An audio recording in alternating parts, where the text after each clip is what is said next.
Namaskaram. The last class we discussed the first phase of the Russian Revolution. It was known as February Revolution happened in 1917 month of February. The Tsar was overthrown and the Menshevik leader Alexander Kerensky came to power. That was the first phase of the Russian Revolution. A new provisional government came to power in Russia under the leadership of the Menshevik leader Alexander Kerensky. But this government had failed to solve the problem of Russian society. So once again the Bolshevik, they started a fight against the Menshevik provisional government led by Alexander Kerensky. And the Bolshevik under the leadership of Lenin, that time he was in Switzerland. He returned back to Russia and started organizing a huge Red Army by the support of the Soviets.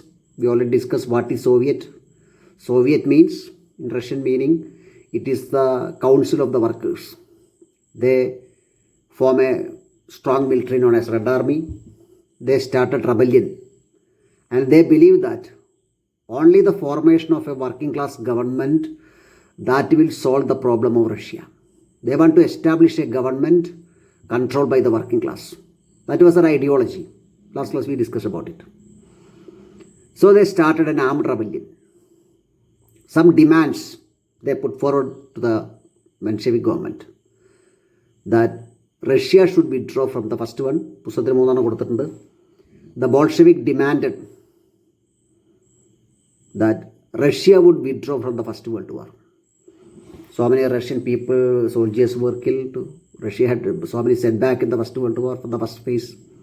So the Bolshevik or the Communist Party demanded Russia should immediately withdraw from the First World War. Second, they demanded seize the land owned by the landlords and distributed them among the farmers. Now land was completely controlled by the landlords. The peasants demanded, the agricultural laborers demanded the seizing of the land from the landlords and distributed among to the farmers. കൃഷിഭൂമി ജന്മിമാരെന്ന് പിടിച്ചെടുത്ത് കർഷകർക്ക് വിതരണം ചെയ്യാം. Make factories public property. Now we already discussed almost all the factories in Russia was controlled by foreigners or the capitalists within the Russia.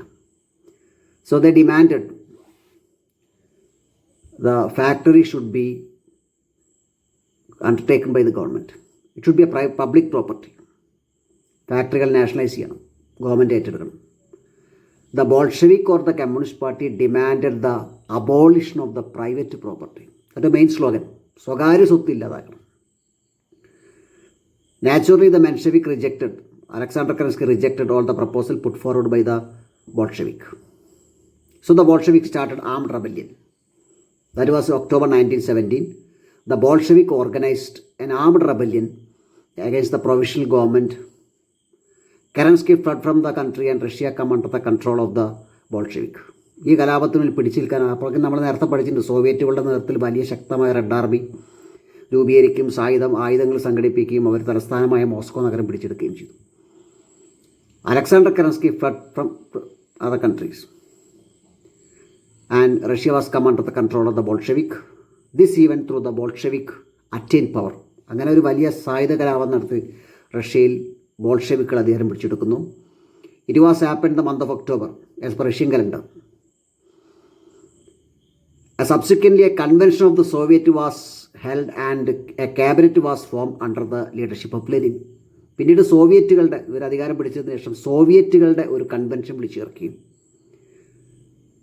Lenin നേതൃത്വത്തിൽ ഒരു പുതിയ ഒരു Bolshevik government അധികാരത്തിലേറുകയും ചെയ്തു. ഇത്രയുമാണ് റഷ്യൻ വിപ്ലവത്തെക്കുറിച്ച് പഠിക്കാനുള്ളത്. ഈ വിപ്ലവത്തിൽ ലെനിൻ്റെ നേതൃത്വത്തിലുള്ള ബോൾഷെവിക്കുകൾ ഓർ കമ്മ്യൂണിസ്റ്റുകൾ അധികാരത്തിൽ വന്നതോടുകൂടി അത് ലോകത്തിൻ്റെ മുന്നിൽ ഒരു പുതിയ ഇക്കണോമിക് സിസ്റ്റം, ഒരു പുതിയ സോഷ്യൽ സ്ട്രക്ചർ ക്രിയേറ്റ് ചെയ്യപ്പെടുകയാണ്. So Russian revolution has a world wide impact. അത് റഷ്യൻ റവല്യൂഷൻ അതുകൊണ്ട് തന്നെ വേൾഡ് വൈഡ് ഇമ്പാക്റ്റ് ഉണ്ടാക്കിയിട്ടുണ്ട്. ഇങ്ങനെ പ്രൊവിഷണൽ ഗവൺമെൻറ് ആദ്യം ചെയ്ത കാര്യങ്ങളൊന്ന് Russia withdraw from first world war. So there are so many results of the Russian Revolution. And seized the land from the landlords and distributed among the farmers. കൃഷിഭൂമി ജന്മിമാരെന്ന് പിടിച്ചെടുത്ത് കർഷകർക്ക് വിതരണം ചെയ്തു. Give importance to public sector. Public sector undertaking, it is one of the important factor of the socialist economic system. അവർ രാജ്യത്തെ ഒരു socialist സമ്പദ്ഘടനയെ പ്രഖ്യാപിച്ചു. Abolition of the private property, സ്വകാര്യ സ്വത്ത് ഇല്ലാതാക്കി. ഫാക്ടറികളെല്ലാം ഗവൺമെൻറ് ഏറ്റെടുത്തു, കൃഷിഭൂമി കർഷകന് നൽകുകയാണ്.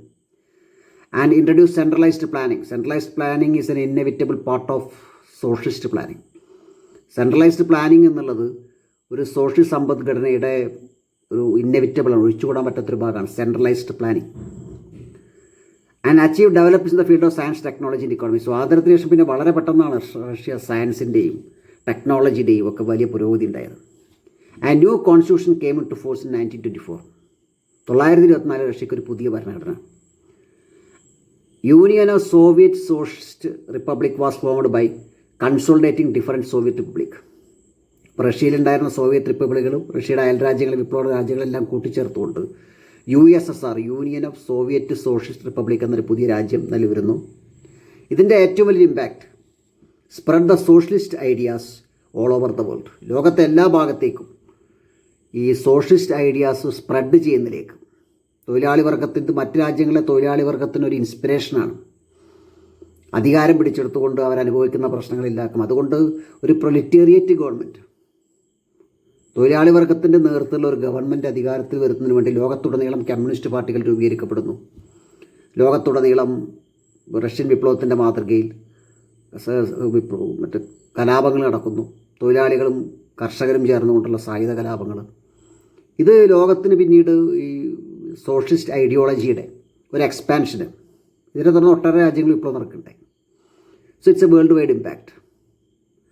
So this is about the Russian revolution. ഞാൻ കുറേ ചോദ്യങ്ങൾ നിങ്ങൾക്ക് വാട്സാപ്പിൽ അയച്ചു തന്നിട്ടുണ്ടായിരുന്നു. അതെല്ലാം വിക്ടേഴ്സ് ചാനലിലെ ക്ലാസ് നോക്കി, ഞാൻ അയച്ചു തന്ന ക്ലാസ്സുകൾ നോക്കി, പുസ്തകം നോക്കി പഠിച്ച് നിങ്ങളുടേതായ ഭാഷയിൽ, ശ്രദ്ധിക്കുക, നിങ്ങളുടേതായ ഭാഷയിൽ സ്വന്തം വാക്കുകൾ ഉപയോഗിച്ചുകൊണ്ട് നോട്ട് പുസ്തകത്തിലേക്ക് ആ ചോദ്യങ്ങളുടെ ഉത്തരം എഴുതണം. അവിടെ മറ്റ് മാർഗങ്ങളൊന്നും കോപ്പി ചെയ്ത് തരുത്. പരമാവധി ഗ്രാമർ മിസ്റ്റേക്കും അതുപോലെ തന്നെ സ്പെല്ലിംഗ് മിസ്റ്റേക്കും നോക്കേണ്ട കാര്യമില്ല. സ്വയം ഒന്ന് ഡെവലപ്പ് ചെയ്തൊക്കെ ഉത്തരം നമ്മൾ തന്നെ പരീക്ഷയ്ക്ക് എഴുതണം.